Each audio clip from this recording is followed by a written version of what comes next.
So, as I hit a jackpot recently and finally got my hands on some new Shimano resin finned disc pads, the new L05, I think they're called now. But just new disc pad is kind of boring to do, so why not do the whole kit and try on some new disc rotors as well. Not that I really needed them, but always curious to try new stuff. So I picked up the new CL900 rotors, which kind of replaces the old RT-900, which was also replaced by the MT-900. Well, it's kind of a mess, but anyway, as the title might have hinted at, they are new, they are pretty damn nice looking, but they are kind of on the porky side. Well, it's all relative, I guess. So I thought, while I'm out here in these beautiful mountains to try and put some stress on them slicers, I thought I would bring you along. But before I hit all the descents and fun stuff, I thought we'll head inside and check out all the details and compare them to those previous generation Shimano rotors. So let's do that. So here they are, 140 and 160 millimeter, my usual setup. Happy to see they are keeping up with the new packaging, no plastics at all, unlike the old packaging you can see here, where the rotor is in a plastic bag. I apparently didn't look close enough when I ordered these, as I seem to have ordered the version that comes with external lock rings. Not that it really matters, as I have a million of the internal ones already. Some older hubs, like the old DT Swiss for example, can only take external lock rings, so it's not a bad thing to have both options. Just remember you need different tools depending on which type you use. The rotors looks pretty damn nice in my opinion, still unmistakably Shimano, but I think they look nicer than both the RT-900 and MT-900, especially in their 160mm version. Here's that 160mm version compared to the MT-900 or the XTR version that more or less replaced the original Dura Ace RT-900, which you can see here. One thing that struck me is that the inner spider seems to have carried straight over from the old RT-900 to the new CL900. Not much to note otherwise. The thickness looks to be the same, just below 1.8mm on my calipers. Minimum thickness wear limit is also the same at 1.5mm. So that leaves the weight, and they are, well, not light. The new CL900 in 160mm is 112.6 grams. My original RT-900, worn pretty bad, is 110 grams, and a new unused MT-900 is 107.6 grams.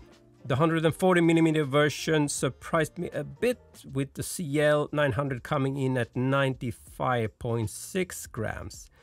That is quite an increase from the original RT-900 at 86 grams. Also well worn, I should add, but still. The MT-900 used for one ride is just below 88 grams. So if you value weight for some strange reason, I would stick with the MT-900 rotors. Since we have the scales out, I might as well check those lock rings, and the internal ones are about 2 grams lighter, so I'll let you decide which one to go with. Quick note about the brake pads: the finned resin pads, the L03A has been replaced by the L05A. Can still be quite hard to find, that's why I bought 2 pairs as soon as I found them in stock. Now, when swiping the pads, I always take the opportunity to give the calipers a good clean, and after I press in the pistons, I make sure both move without any issues. If the movement is very uneven, it can be a good opportunity to lube the pistons. No issues for me here though on the 9270 calipers. When it comes to centering disc calipers, I've done videos in the past where I've used centering tools and shims and other DIY solutions. But after working with flat mount brakes now for about 6+ years, I've come to rely on my eyes rather than any tools for this process. So I put a white piece of paper on the floor underneath the caliper, so it's easier to see the gap between the rotor and the pad, and center the caliper by eye. And for me, that's a 100% success rate. I'm not saying those centering tools are useless or anything, it's just the way I prefer to do it. So on with the rotors, reusing some old internal lock rings that use the cassette tool interface, and it's time to go shred. Before we hit the real switchbacks, just a few little additional notes. Especially when you switch both the pads and the rotors, doing a proper bedding in process is... Damn, there's a lot of fog here. Doing a proper bedding in process is definitely recommended. And I've done a video on this before that I will link somewhere in the description maybe. And that's very thorough, but the most important thing to remember is until the brake pads and disc rotors are biting properly, definitely try to avoid like a full stop, like locking up the brakes, because that will kind of deposit an uneven layer of brake pad on the rotor, and that is what will reduce the life of the system basically. What do we have here then?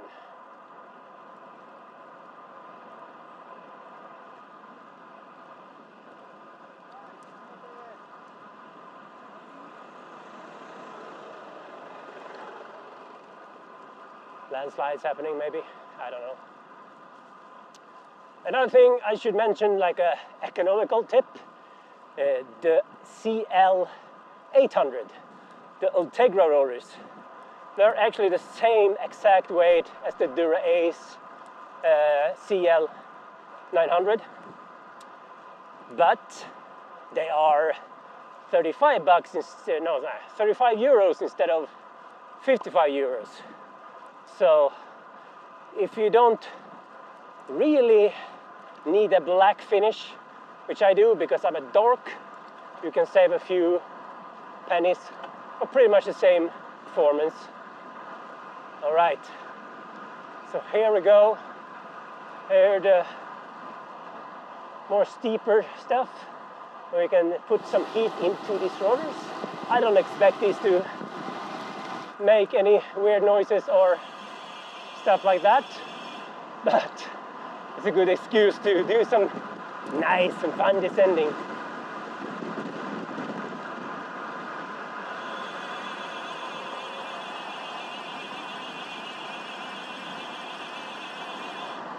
Whee!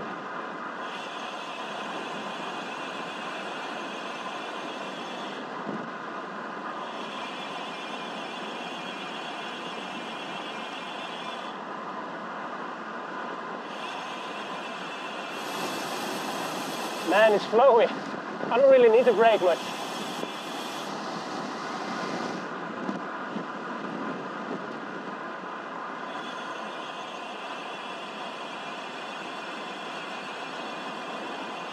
God damn, this is fun. So I don't really know if you can actually hear what I'm saying in this wind.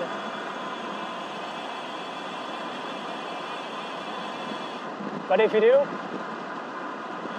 I definitely want to point out that this is not a review or a scientific test of if they have improved. Shimano claims that these new disc rotors are less prone to warping, which I'm not the right person to test because I'm lightweight and I didn't have any issues with warping rotors on the RT-900 anyway, so I can't really tell.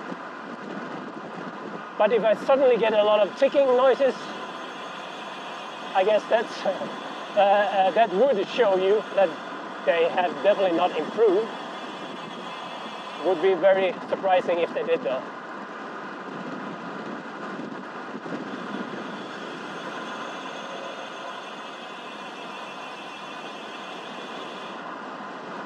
Tomon Mori.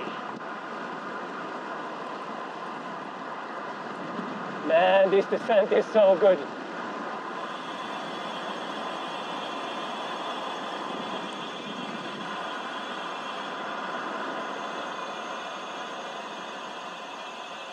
See if I can keep some pressure on the brake through this corner, and if I release it in the corner, still nothing. Nothing.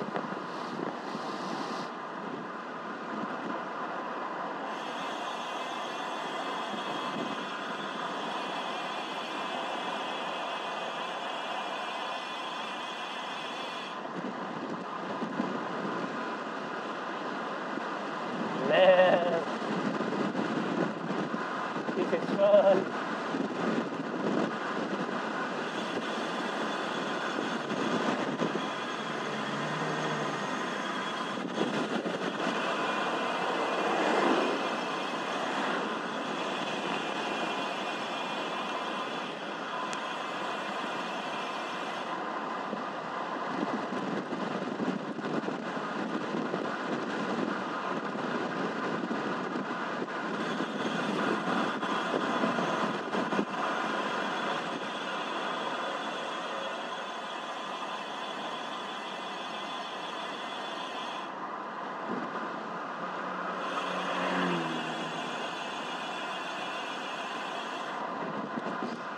Further down this descent, there will be kind of a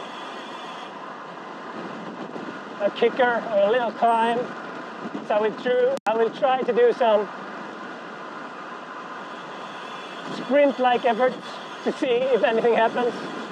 But again, I will be surprised if I manage to get any weird ticking noises.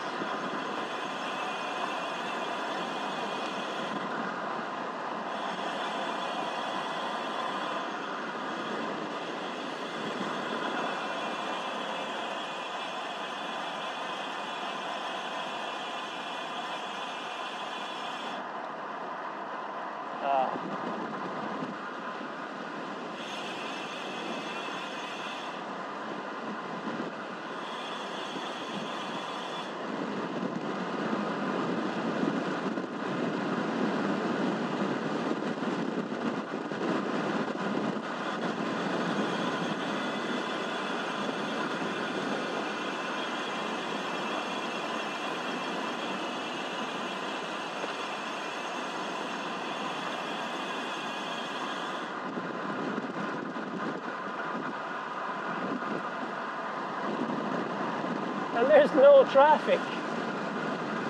Usually I get stuck behind a car or something. It's Friday, so I guess there's not many cars heading up to the mountains. Good thing for me.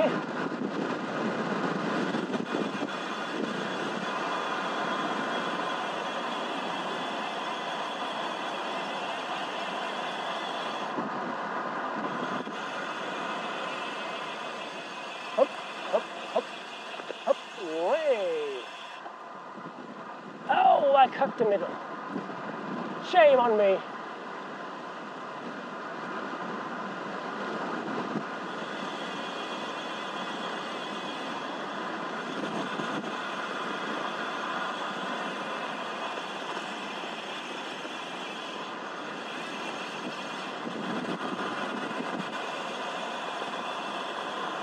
He didn't look too happy going up.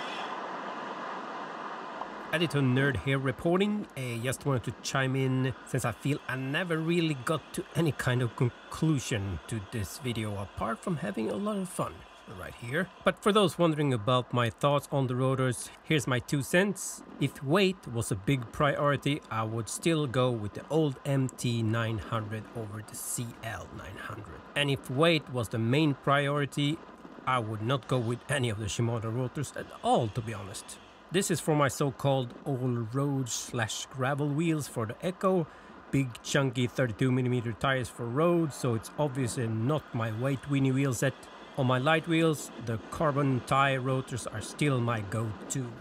I don't really feel the new CL900 was outperforming the old MT900 in terms of braking, and like I mentioned, Never had any warping issues with those either. So with the higher price and higher weight, the RT-900 is still the rotor to get in my world.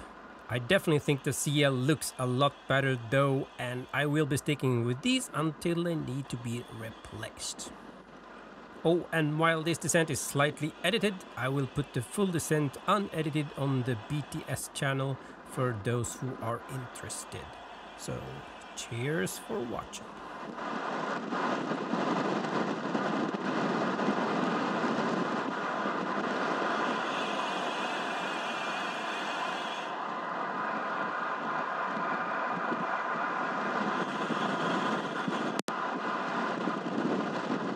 A nasty little headwind.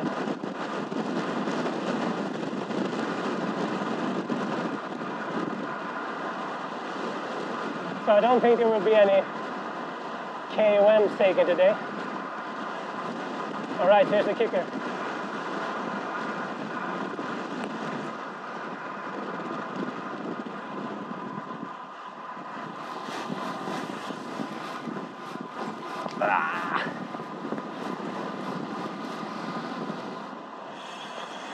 Could you hear anything? I couldn't. Could hear that shift though.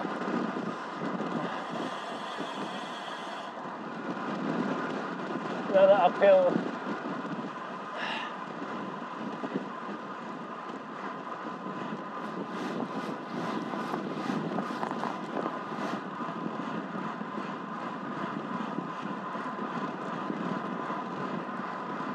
Nothing. Nothing. Dead silent.